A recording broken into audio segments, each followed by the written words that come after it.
The Kuppuswamy Sastry Research Institute was founded in the year 1944. Professor Kuppuswamy Sastry was the first principal of the Madras Sanskrit College. At the age of 26, he became the first principal of the college. He served there for 5 years. Then from there he went to Government Oriental Manuscripts Library, well known as GOML.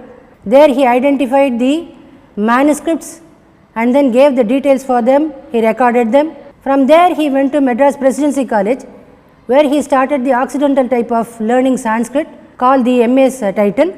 From there he went to the Tiruvayur Sanskrit College, Raja's College, where he instituted both the Occidental and Oriental type of MA. From there he went to Annamalai University, started the MA course, and he retired from there. When he passed away in 1944, his students, admirers and friends joined together and then wanted to have an institution in his memory.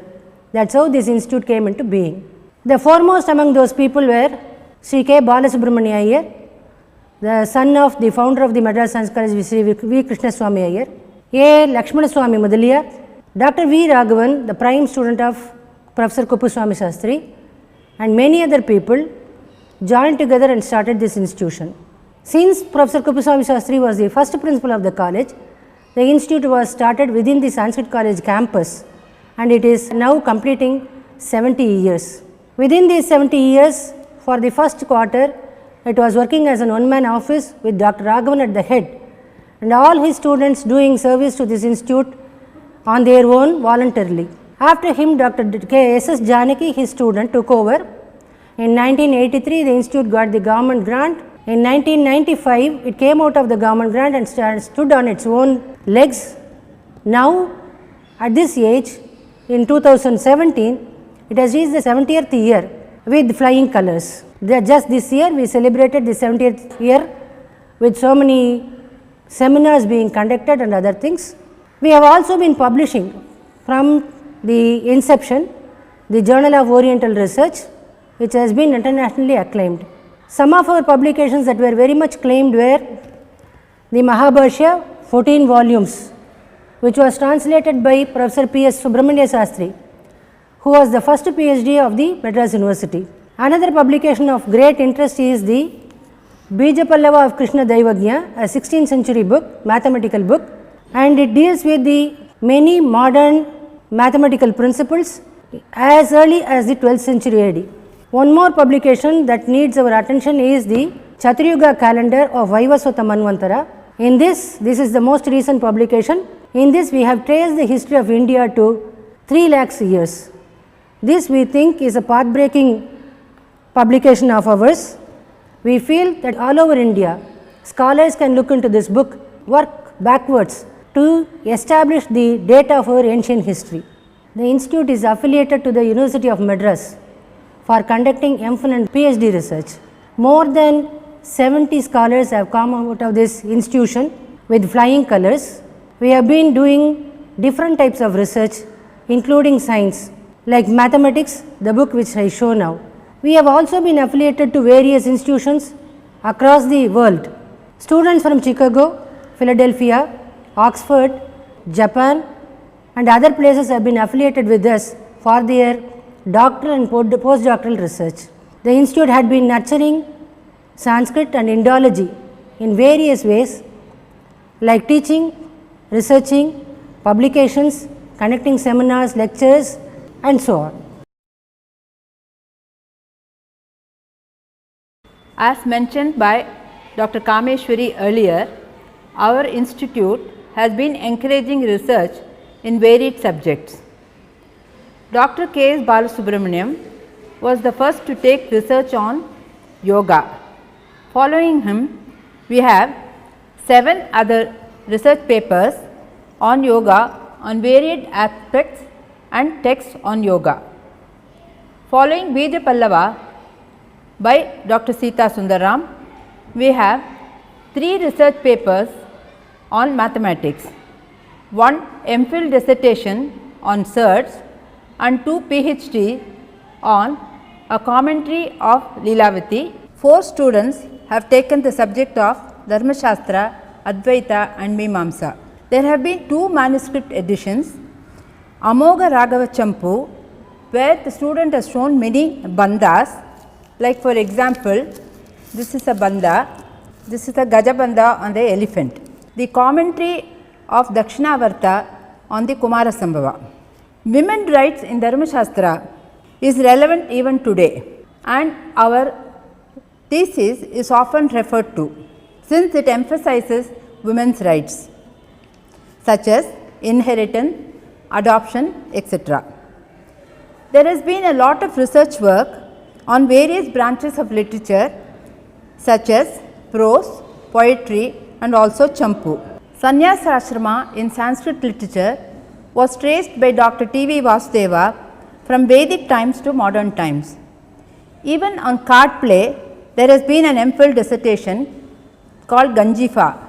These are some pictures of cards which were used in ancient times. Code language was an interesting thesis. Incidentally, Simon Singh's code language mentioned only Arthashastra, whereas our thesis mentions many more texts. I will just give the titles of some more topics that we did from our institute. Commentary of Kshiraswami on Amarakosha, Purusha Pariksha, War Science in Niti Prakashika, where the student has given a number of diagrams of many weapons used in those days. And the Ganjifa, which I already showed you, this was a MPhil dissertation. I would like to end with a contribution by South India. Chakarakavi's work deals with the marriage of 4 heroines, the Janaki Parinaya, the Draupadi Parinaya, the Rukmani Parinaya and the Damayanti Parinaya, and the 5th one was a Chitra Kavya, which was full of riddles and such things, and a lot of bandhas which I have already shown earlier. We have been taking UGC classes for BA Sanskrit also. In this way, we have this tradition of research work is continuing at the Kuppuswamy Shastri Research Institute, and we hope to do much more in the future. We are inside the library of the Kuppuswamy Shastri Research Institute in Mylapore, situated inside the Madras Sanskrit College.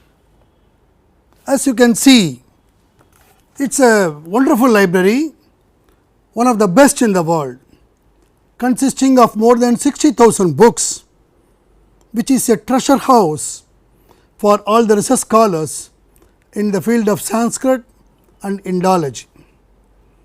The books in this library are mostly donated by great savants and scholars like Professor Kuppuswamy Shastri himself, Dr. Hiriyana, Dr. S. Radhakrishnan, K. Balasubramanya Iyer, K. V. Rangasamy Iyengar, Dr. V. Raghavan, Dr. Janaki, just to name a few. And we have also been receiving books from Government of India and also from many universities in India and abroad on exchange basis, and also for being reviewed in our prestigious journal called Journal of Oriental Research, which has been published by this institute for the past 80 years. Now, these books have been classified into many subjects like Vedas. In the subject Vedas, we have classified them into different categories like Samhitas, Brahmanas, Aranyakas, Upanishads, and then 6 Vedangas, and then we have classified them under studies into different languages also.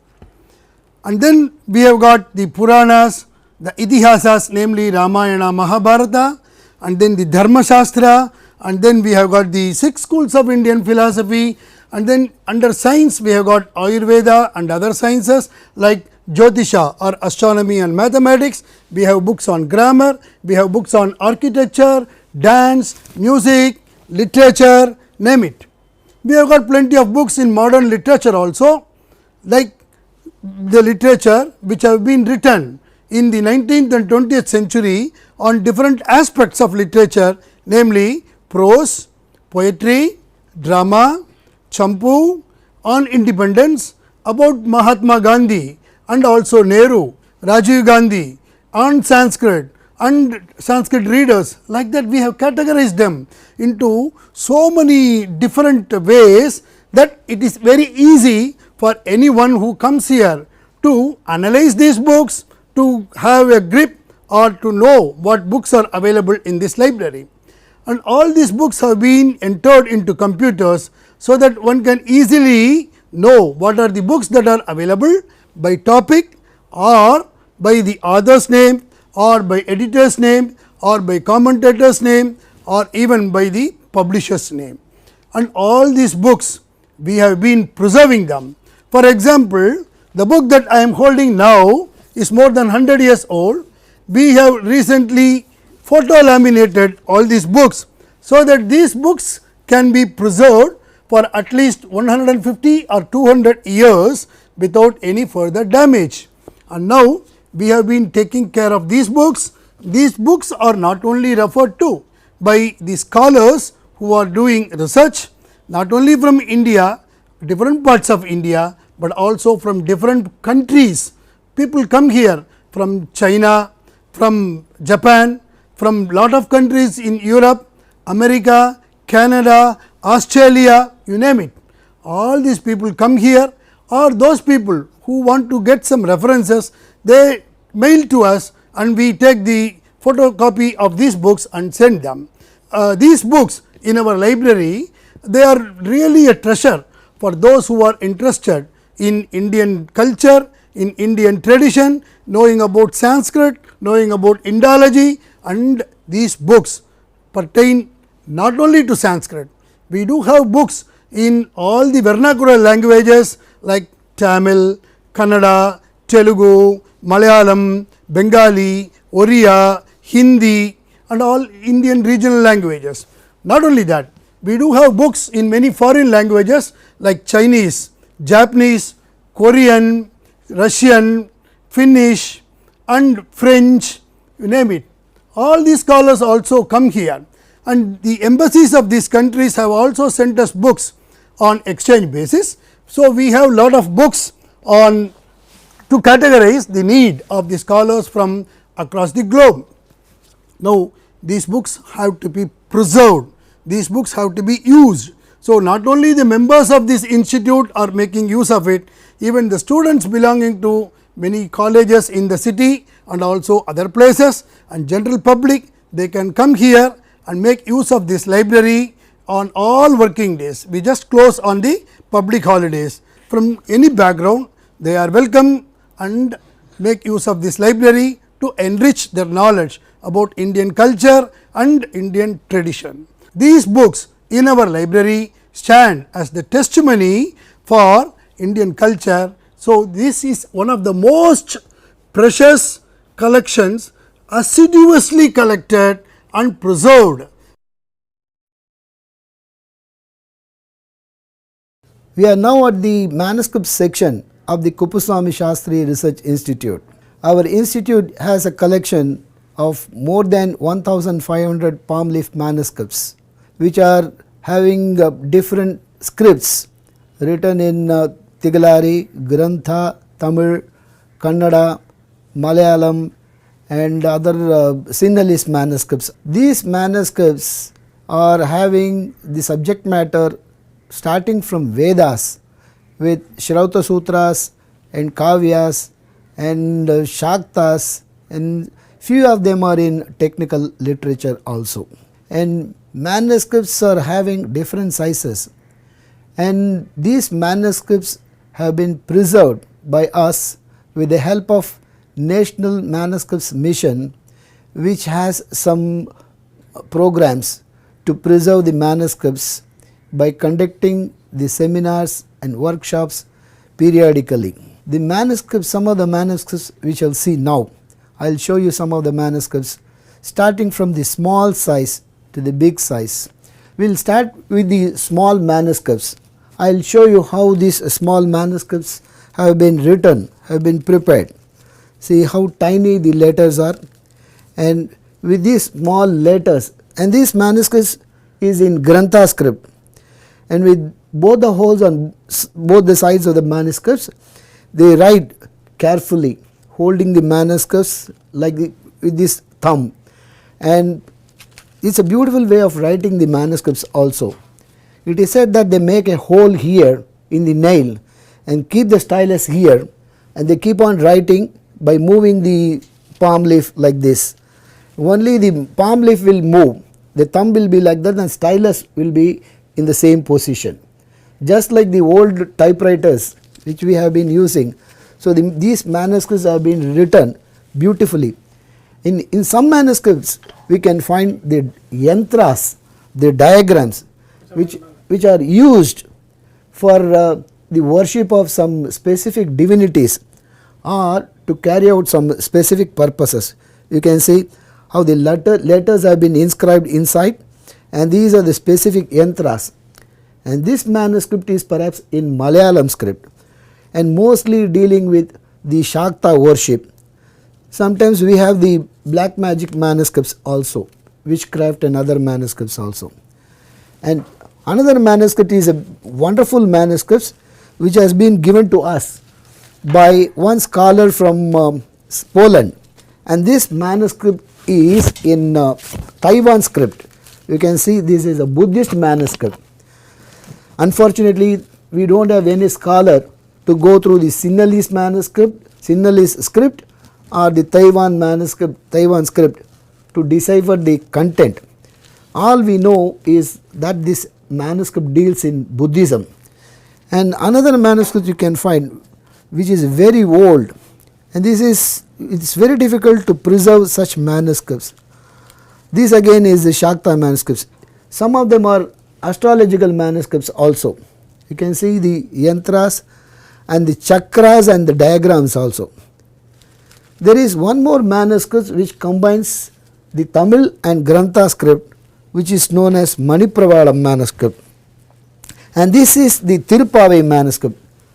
You can see the Tamil letters here, how beautifully it has been written. So for each and every line there will be more than 100 letters. Depending on the size of the palm leaf, there will be the lines and the letters. So the research scholars who copy these manuscripts, they are aware of the number of letters and number of the extent of the manuscripts also. And this is excellent manuscript that is known as in the Manipravalam style, combining Tamil with Grantha script. We have plenty of such manuscripts also, and the research scholar will first copy from the palm leaf manuscripts, and then they will write down in the paper, which is known as transcript form also. So this is how the manuscript is being preserved, and there are many research scholars who make use of these manuscripts.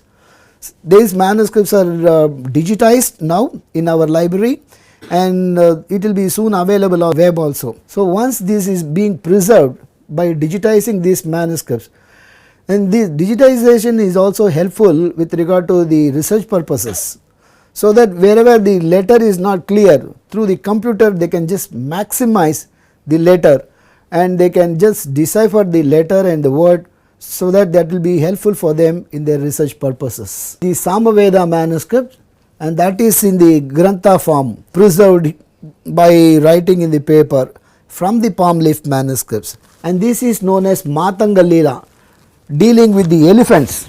You can see the pictures of the various elephants here. This is known as Matanga Leela. Describes the characteristics of various elephants, the specific natures, the salient features of the elephants, and though this book has been printed, this is available, but still the old transcript is being preserved for the research purposes, cataloging and by deciphering these beautiful manuscripts.